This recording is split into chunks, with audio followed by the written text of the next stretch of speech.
Você continua firme aí, né? Então vamos lá. Vamos continuar aqui com o substantivo. Eu mencionei no bloco anterior que o substantivo é uma classe gramatical variável. Falei que varia em gênero, falei que varia em número, falei que varia em grau. Isso que nós vamos enfrentar nesse bloco aqui. Então veja bem, o que é a flexão de gênero? Sempre que falar para você de flexão de gênero, nós estamos falando de masculino e feminino. Só que o que ocorre? Nós temos a forma biforme e a uniforme. O que é biforme? Biforme é porque há uma forma para o masculino e uma forma para o feminino. Então aqui, ó, regular.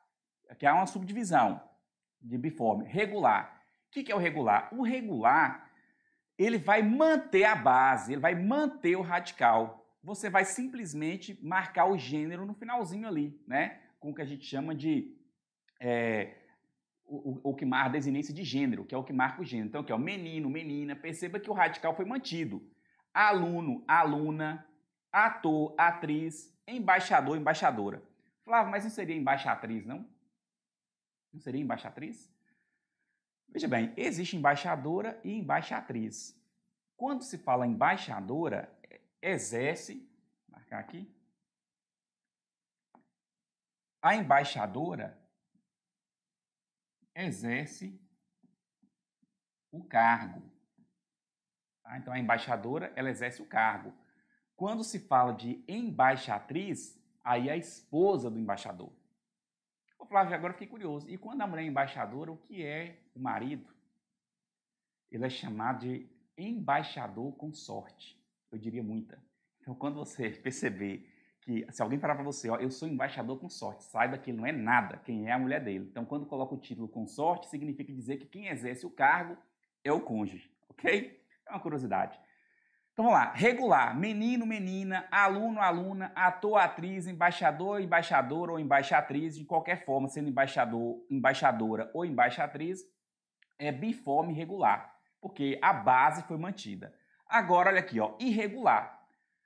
Boi, vaca, mulher, homem, frei, soro ou soró. Né? Se falar soró, tem que tirar o acento, porque existe aqui uma variação ortográfica. Você pode falar soro ou soró.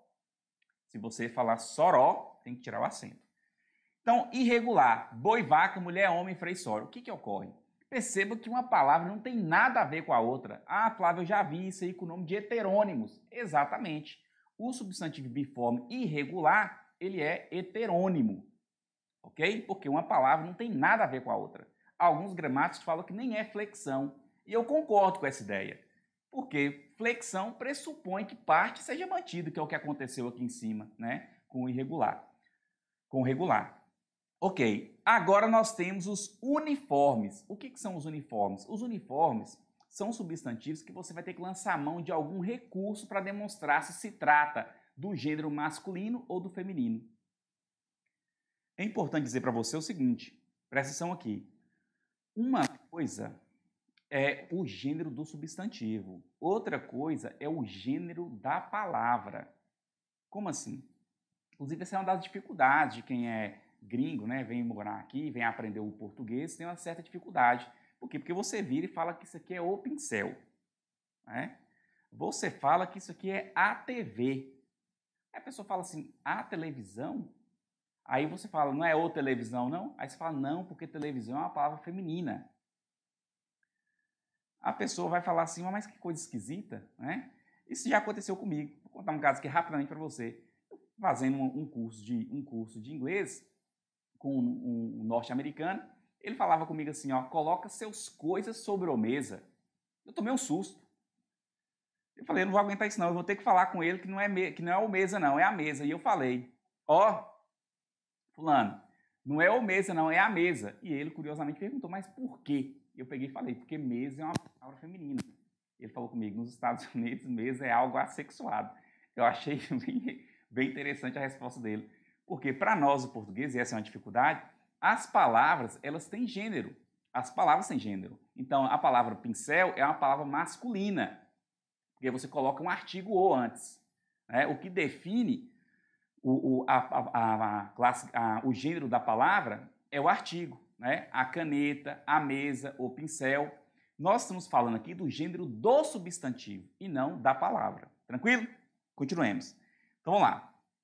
Epiceno. O que é o epiceno? O epiceno, você vai lançar mão das palavras macho,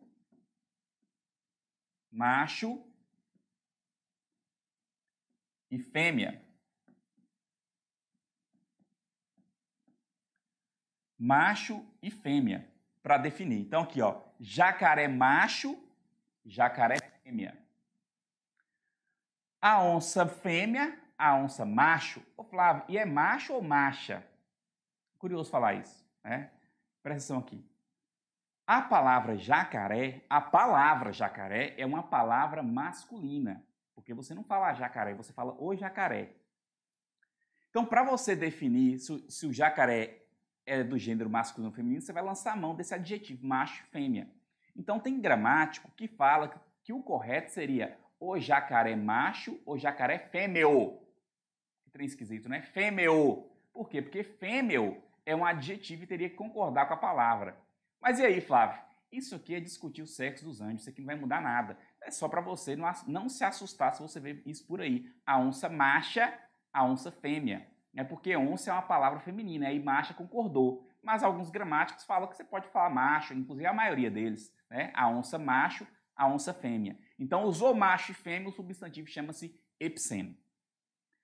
Aí nós temos o comum de dois. Então, enquanto epiceno você vai lembrar de macho e fêmea, o comum de dois você vai lembrar de determinantes.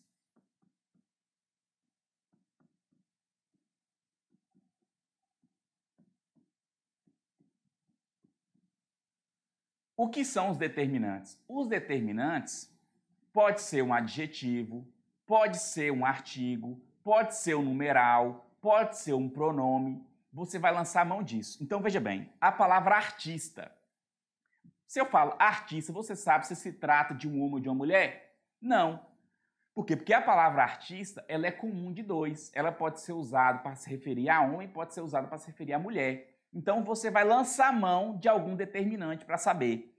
Então, vamos lá. O artista. Você sabe que se trata do homem, porque eu poderia falar a artista. A cliente chata está aí fora. Né? Inclusive, cliente chata já apareceu em prova. Né?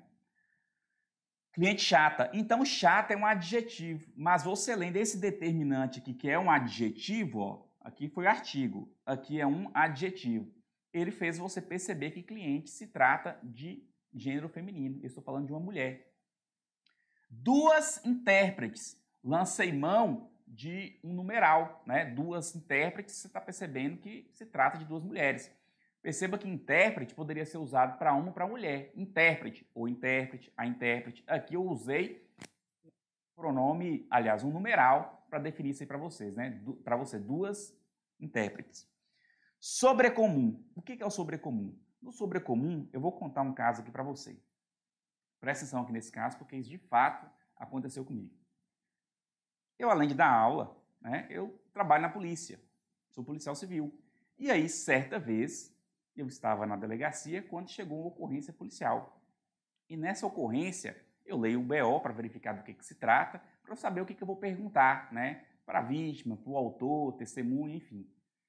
E eu vou externar para você aqui parte do relatório da ocorrência, que dizia o seguinte, que o autor, né, que a vítima, olha presta atenção, a vítima saía de sua casa quando foi surpreendida por dois assaltantes. Um deles desceu de arma em punho e roubou dela uma correntinha, né, e 2 anéis. Depois montaram na moto e evadiram. A PM foi acionada, fez rastreamento e conseguiu localizar seus pertences e devolver a ela. A minha pergunta é, a pessoa que foi roubada é um homem ou uma mulher? Você deve ter pensado assim, ele falou dela, ele falou surpreendida, mas quando eu falei dela e falei surpreendida, eu estou me referindo à palavra vítima. Então, até aqui não deu para saber se se trata de um homem ou de uma mulher. Continuando o relatório, eu verifiquei o nome da pessoa, fui até a recepção e falei o nome. A pessoa, curiosamente, se chamava Alcione. Eu esperava uma mulher e levantou um homem. Eu não sabia que Alcione também aparecia para homem. Ou seja, agora você sabe que se trata de um homem. Né? Então, a vítima era um homem. O que eu estou querendo dizer com isso? A palavra vítima é um substantivo sobrecomum. você precisa de um contexto para verificar se trata do gênero masculino ou feminino, porque é sempre a vítima. E se eu falar a vítima chata, não vai mudar nada, continua aquela vítima. Ainda não dá para saber se trata de homem ou se trata de mulher. Eu coloquei alguns exemplos aqui para você. Olha aí, ó. A vítima, a criança, o cadáver, o cônjuge. Flávio, mas cônjuge? Exatamente. O meu cônjuge se chama Maria. O meu cônjuge, você não fala a minha cônjuge, não. Você fala o meu cônjuge. Então, aqui nós vimos a flexão de gênero. Vamos ver agora a próxima flexão. Flexão de número. O que é a flexão de número? Sempre que falar para você de flexão de número, nós estamos falando de singular e de plural. E no primeiro momento aqui nós vamos ver a flexão de gênero, de número do substantivo simples, que é aquele formado por apenas uma palavra, ok? Vamos lá. Então, substantivos terminados em S. Os substantivos terminados em S, nós vamos ter que avaliar o seguinte: se a palavra for um monossílabo ou um oxítono, acréscimo de S. Então, acréscimo de S. Então, aqui, ó, gás, gases. Inglês, ingleses. Gás é um monossílabo. Não estou lembrando que é monossílabo, não. Monossílabo é aquela palavra formada por apenas uma sílaba. É uma palavra indivisível. Então, tá aqui, ó, gás, gases. Inglês, ingleses. É um oxítono, né? Inglês, porque tem a última sílaba tônica. Por outro lado, se a palavra for paroxítono, ou seja, tem a penúltima sílaba tônica, ou uma proparoxítono, ela ficará invariável. Lápis, os lápis. Você não vai falar os lápis, não. Não existe isso, não. Né? Ônibus, os ônibus. Tá? Porque ônibus é uma palavra proparoxítono. Então, sendo proparoxítono a palavra, ou paroxítono, vai ficar invariável. Próximo. Substantivos terminados em -il. Substantivos terminados em -il. Se o -il for átono, ou seja, a sílaba tônica não está nele, ele é fraco na pronúncia, você vai trocar por eis. Então, aqui, ó, fóssil, fósseis. Faltou o acento aqui, eu coloco, ó. Fósseis. Né? Fóssil, fósseis. Por quê? Porque o -il é fraco. Né? O som forte está aqui, ó, em fós. Tanto é que tem acento. Se o -il for tônico, você vai trocar por is. Então, aqui, ó, barril, barris. Fuzil, fuzis. Flávio, mas essa outra palavra aí, não está errada, não? Réptil. Veja bem, aqui, de fato, eu esqueci o acento. Eu engoli o acento, mas aqui embaixo, não. A palavra réptil, ela tem essa forma aqui, ó. Réptil com acento. E existe ela sem acento. Que já foi, inclusive, objeto de prova. Né? Nessa pronúncia aqui, você vai falar reptil. E não é minha irmã repetiu 3 vezes o ano, não. Não é isso, não. Reptil ou réptil. Quando vem essa forma, é porque aqui você tem a variação ortográfica da língua portuguesa. Algumas palavras têm dupla forma de escrever. Né? E uma delas é réptil. Você pode falar réptil ou reptil, e é o mesmo ser rastejante, tá? Então, qual que é o plural de réptil? Répteis. Só que aqui não apareceu réptil, não. Aqui apareceu reptil. E o plural, então, se faz reptis. Se fosse réptil, o plural seria répteis. Tranquilo com você aí? Muito bem. Substantivos terminados em R ou Z. Né? Acréscimo de S. Flávio, mas eu percebi que em alguns casos aí, né, eu já venho estudando, e eu percebi que você não colocou, por exemplo, substantivos terminados em AL. Alguns casos são tão tranquilos que eu evitei colocar. Né? Por exemplo, jornal. Qual que é o plural de jornal? Jornais. Então, o substantivo terminado em AL você troca por is. Você vai perceber que os casos que eu estou colocando são os casos que podem efetivamente trazer alguma dificuldade. Jornal, jornais. Ah, Flávio, mas deve ter alguma exceção. Vamos pensar aqui na palavra mal. Mal, aqui ó, mal, ou mal, que termina com L. Você vai falar os mais? Não, os males. Então, quando tem alguma exceção, não vai te trazer nenhuma dificuldade. Beleza? Continuando.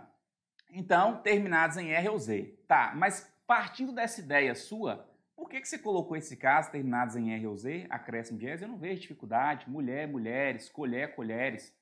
Dificuldade está mais com o Z. Por quê? É muito comum a pessoa suprimir e falar os giz, por exemplo. Né? E é os gizes. Gravidez. Uma gravidez, 2 gravidezes, né? Estupidez, a estupidez humana, as estupidezes humanas. Tranquilo? Fique atento. Beleza. Vamos para o próximo caso. Substantivos terminados em ão. Se o ão for átono, ou seja, o som forte não está nele, ó, órgão, a sílaba tônica é or, né? Então a sílaba tônica não está nele. Então, órgão. O plural você faz só com acréscimo de S. Você vai perceber que é um acréscimo de S. Só que eu coloquei ãos aqui para reforçar. Então, órgão, órgãos, órfão, órfãos. Se o ão for tônico, nós temos algumas possibilidades. Pode ser ãos, pode ser ões, pode ser ães. Flávio, quer dizer então que pode ser qualquer uma? Veja bem, eu não estou falando que você vai poder pegar uma palavra que o ão é tônico e escolher qual que é o plural, né, que você vai colocar no final ali. Embora haja palavras em que seja possível você colocar mais de uma forma. Dei até exemplo aqui. Vem aqui comigo. Olha aí, ó. Se o ão for tônico, ãos, ões e ães. Cidadão, só cabe cidadãos. Não existe cidadões, é somente cidadãos. Melão, só existe melões. Né? Você está percebendo aí que o ão ele é tônico. O som forte está nele. Você não fala cidadão, você fala cidadão. Melão, melões. Alemão, alemães. Anão, anões ou anãos. Ou seja, anão você tem dupla forma. Você pode falar anãos e anões. Flávio, como é que eu vou aprender isso aí? Você vai aprender fazendo exercício. Você fará exercício aqui comigo. Você vai aprender lendo, porque você pode eventualmente ver uma palavra que você não vai saber. Você vai ter que pesquisar, porque isso é de uma certa forma arbitrária. Eles procuram, os gramáticos, procuram colocar de uma forma que tenha eufonia. O que é eufonia? Som bom, ok? Então aqui nós vimos o plural do substantivo simples. No próximo bloco nós veremos o plural dos substantivos compostos. Até já!